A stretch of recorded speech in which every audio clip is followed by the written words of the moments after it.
The portrait, which is officially titled Mrs. Augustus Allhusen, was painted in the late summer of 1907 in Sargent's London studio. It depicts Dorothy Stanley Allhusen, who was a leading society hostess of Edwardian London. Lady Allhusen was actually friends with many writers and politicians of the day, including Thomas Hardy and Sir Winston Churchill. In addition, she was also known for her philanthropic work, which actually included establishing 2 military hospitals in France during World War I. Based on her own experiences during the war and the significant changes that were happening in Great Britain after the war, particularly in regard to women's rights and the success of the suffrage movement, Dorothy Allhusen must have realized that the painting in only 1 decade had already become a relic of a vanished time.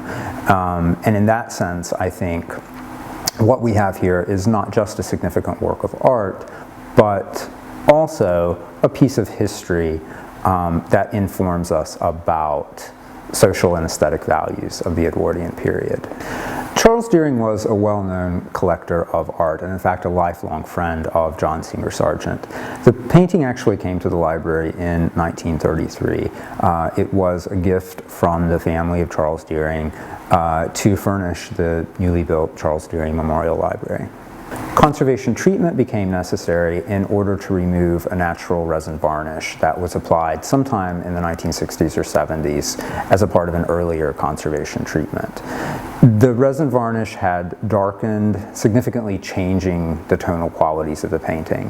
What you see now is a brighter, much richer painting.